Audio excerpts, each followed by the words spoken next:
దేశంలో ఉన్నబడే దళితులు క్రైస్తవ మతం పుచ్చుకుంటే వాళ్ళ ఎస్సీ హోదా రద్దే అని సుప్రీంకోర్టు ఇచ్చిన తీర్పును, ఆ తీర్పుపై మేము తీవ్రంగా ఖండిస్తున్నాం. ఎంఆర్పిఎస్ పరంగా అందుకు బలమైన నిరసన కూడా మేము తెలియజేస్తాం. క్రైస్తవ మతంలోకి దళితులు మారితే వాళ్ళ ఎస్సీ హోదా రద్దు అనే తీర్పును మేము ఖండిస్తున్నాం. దానిపై బలమైన నిరసన కూడా వ్యక్తం చేస్తాం. సుప్రీంకోర్టు ఇలాంటి తీర్పు ఇవ్వడం వెనుక 1950 నాడు వచ్చిన రాష్ట్రపతి ఉత్తర్వులను బేస్ చేసుకున్నది. 1950 నాడు వచ్చిన రాష్ట్రపతి ఉత్తర్వులను బేస్ చేసుకున్నట్టుగా ఆ తీర్పు చెప్తున్నది. ఆ ఉత్తర్వులే రాజ్యాంగ విరుద్ధం. ఆ ఉత్తర్వులే వివక్షతో కూడిన ఉత్తర్వులు. ఆ ఉత్తర్వులే రాజ్యాంగ విరుద్ధం. ఆ ఉత్తర్వులు వివక్షతో కూడిన ఉత్తర్వులు. ఈ రెండు తప్పే. నేను ముందు గుర్తు చేస్తున్నది ఏంటంటే, దళితులు క్రైస్తవులకు మారితే రద్దు కావాల్సింది ఎస్సీ హోదా కాదు. ఈ పార్లమెంటుకు చిత్తశుద్ధి ఉంటే, న్యాయ వ్యవస్థకు చిత్తశుద్ధి ఉంటే, లేదా ఉత్తర్వులు ఇచ్చే రాష్ట్రపతులకు చిత్తశుద్ధి ఉంటే రద్దు చేయాల్సింది కుల వ్యవస్థనే. కుల వ్యవస్థను రద్దు చేయండి. రద్దు కావాల్సింది ఎస్సీ హోదా కాదు. ఈ దేశంలో రద్దు కావాల్సింది కుల వ్యవస్థ. కుల వ్యవస్థను రద్దు చేసే చర్యలు తీసుకోండి, మేము స్వాగతిస్తాం, సమర్థిస్తాం. కుల వ్యవస్థను రద్దు చేసే చర్యలు ఎవరు తీసుకున్నా, ఏ పార్టీ, ఏ సంఘం, ఏ సంస్థ తీసుకున్నా వాళ్ళతో కలిసి పనిచేస్తాం, వాళ్ళకి అండగా నిలబడతాం. అందువల్ల దళితులు క్రైస్తవులు మారితే సుప్రీంకోర్టు ఎస్సీ హోదా రద్దు చేయడానికి తీర్పిచ్చిందేమో కానీ మేము కోరుతున్నది కుల వ్యవస్థనే రద్దు చేయమని మేము కోరుతున్నాం. ఆ కుల వ్యవస్థను రద్దు చేయడానికి ఎవరు ముందుకొచ్చినా వాళ్ళతో కలిసి పనిచేస్తాం, వాళ్ళకి అండగా నిలబడతాం. ఎందుకు ఆ మాట మాట్లాడుతున్నామంటే, ఈ దేశ కుల వ్యవస్థలో అత్యంత బాధితులం దళితులమే. ఈ దేశ కుల వ్యవస్థలో అత్యంత బాధితులం దళితులమే. పశువుల కంటే హీనంగా చూడబడ్డది ఈ దేశంలో కుల వ్యవస్థలో దళితులే.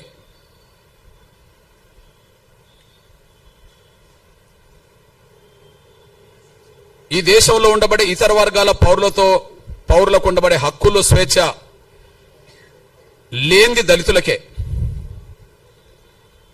కాబట్టి కుల వ్యవస్థ బాధితులం కాబట్టి, కుల వ్యవస్థలో ఎక్కువ బాధితులం కాబట్టి, కుల వ్యవస్థలో బ్రాహ్మణేతర వర్గాలన్నీ బాధితులే. ఈ దేశ కుల వ్యవస్థలో బ్రాహ్మణేతర వర్గాలన్నీ బాధితులే. అయితే ఒక్కొక్క వర్గం మీద, ఒక్కొక్క కులం మీద కొంత మేరకు వివక్షత ఉంటుంది. ఏ రెండు కులాల మధ్యలో సాంఘిక సామరస్యత, సమానత్వం లేదు. కానీ అన్ని కులాల మీద ఆధిపత్యం, గౌరవం పొందుతున్నది బ్రాహ్మణ వ్యవస్థ. ఈ బ్రాహ్మణ వ్యవస్థలో అత్యంత పీడిత వర్గం ఎవరు? అత్యంత వివక్షత గురవుతున్నది ఎవరు? అత్యంత బాధితులు ఎవరు? పశువుల కంటే హీనంగా ఈ దేశంలో ఏ వ్యవస్థలో చూడబడ్డం దళితులు, కుల వ్యవస్థల వాళ్ళు. అంటే ఈ దేశ కుల వ్యవస్థలో అత్యంత బాధితులం దళితులం గనక ఆ దళిత బాధితుల వర్గం నుంచి మేము మాట్లాడుతున్నాం. కుల వ్యవస్థను రద్దు చేయండి. ఎస్సీ హోదా కాదు. కుల వ్యవస్థను రద్దు చేయమని మేము డిమాండ్ చేస్తున్నాం. కుల వ్యవస్థను ఏ పార్టీ సమర్థిస్తుందో బహిరంగపరచమనండి. అస్పృశ్యత అనేది ఏ వ్యవస్థ నుంచి వచ్చిందో రాజకీయ పార్టీలు బహిరంగపరచాలి. ఈ ప్రపంచంలో ఎక్కడ లేని అస్పృశ్యత ఈ దేశంలో ఏ వ్యవస్థ ద్వారా వచ్చిందో బహిరంగపరచాలి. కుల వ్యవస్థను సమర్థించేటోళ్ళంటే కుల వ్యవస్థను సమర్థించిన వాళ్ళే, కుల వ్యవస్థను కుల వ్యవస్థను వ్యతిరేకించిన వాళ్ళంటే సమానత్వాన్ని కోరుకున్న వాళ్ళే. సమానత్వాన్ని ఈ దేశంలో కోరుకునేటోళ్ళు కుల వ్యవస్థ రద్దు కోరుకుంటారు. అసమానతలు ఉండాలని కోరుకునేటోళ్ళు కులాన్ని కోరుకుంటారు, ఉండాలని కోరుకుంటారు. ఈ ఉండాలని కోరుకున్న వాళ్ళు ఎవరో బహిరంగం రావాలి. కుల వ్యవస్థ రద్దు కోరుకునేటోళ్ళు ఎవరో బహిరంగం రావాలి. అది సంస్థలైనా వ్యక్తులైనా రాజకీయ పార్టీలైనా ఎవరైనా ఈ విషయంలో బహిరంగ రావాలని డిమాండ్ చేస్తున్నా. నేను ఇంత మాట మాట్లాడడానికి కారణం ఏంటంటే, ఏ తీర్పు అయితే సుప్రీంకోర్టు ద్వారా వచ్చిందో, ఒకనాడు సుప్రీంకోర్టుకు చీఫ్ జస్టిస్ గా పనిచేసిన మన తెలుగు ప్రముఖుడు, ఒకనాడు సుప్రీంకోర్టుకు చీఫ్ జస్టిస్ గా పనిచేసిన మన తెలుగు ప్రముఖుడు, మాజీ చీఫ్ జస్టిస్ కోకా సుబ్బారావు, మాజీ చీఫ్ జస్టిస్ కోకా సుబ్బారావు ఈ తెలుగు నేల మీద అంబేద్కర్ గురించి, అంబేద్కర్ భావజాలం గురించి పరిచయం చేసిన మొదటి పుస్తకం డాక్టర్ ఎన్లూరి రాసింది. అది 6 దశాబ్దాల క్రితం వచ్చేసింది, ఇప్పటిది కాదు. 6 దశాబ్దాల క్రితం వచ్చింది, ఇప్పటిది కాదు. దానికి ముందు మాట రాసింది అప్పుడే. నేను ఇప్పుడు మీకు చూపెడుతున్న పుస్తకం ఈ రోజు రాసుకున్నది కాదు,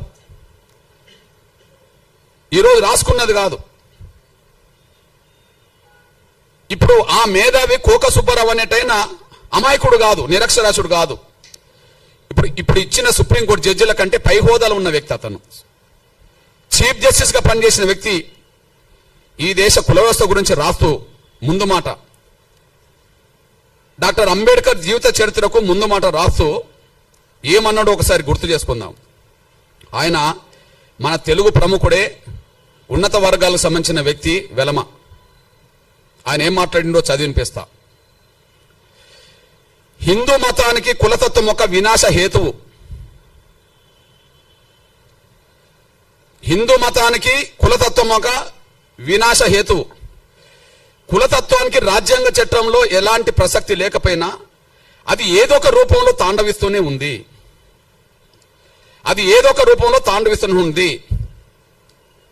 చట్టం, సంఘ సంస్కరణ అనేవి 2 కులతత్వ నిర్మూలనోద్యమంలో కలిసి పనిచేయాల్సిన అవసరం ఉన్నది.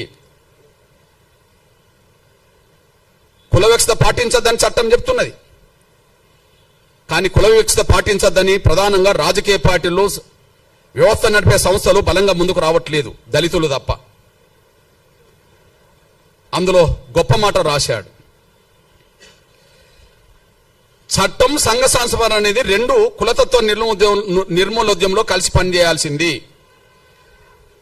అట్లా పనిచేయకుండా కుల నిర్మూలన జరగదు. అంతకంటే ముఖ్యంగా ఇంకో మాట చెప్తాడు. అస్పృశ్యత అంతం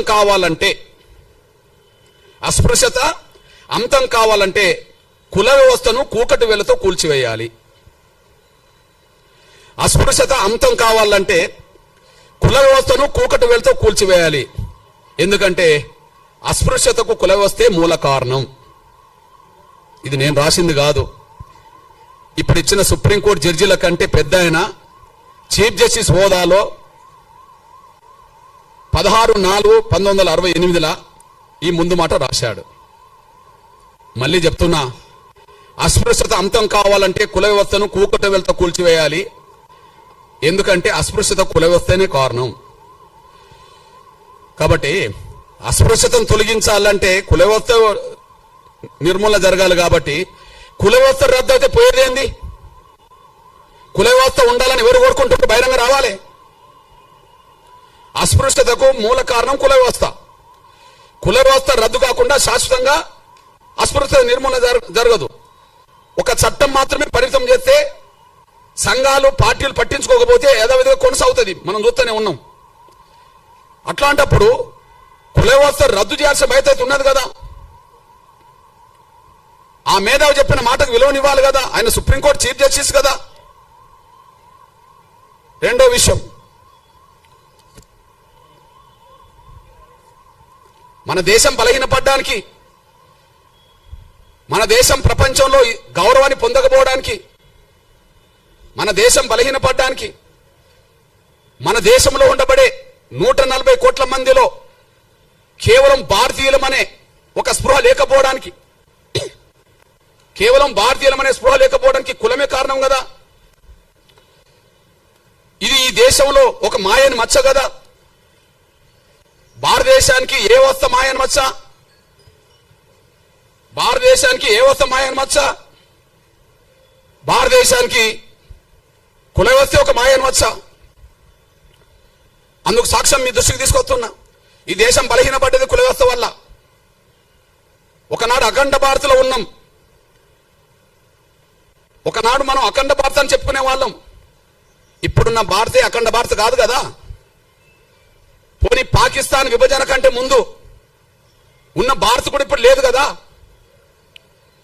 పాకిస్తాన్ కంటే ముందు, పాకిస్తాన్ భారతదేశంలో బాగా ఉన్నప్పుడు కూడా అంతకుముందు అఖండ భారత్ అన్నాం కదా. అఖండ భారత్ లేదు కదా.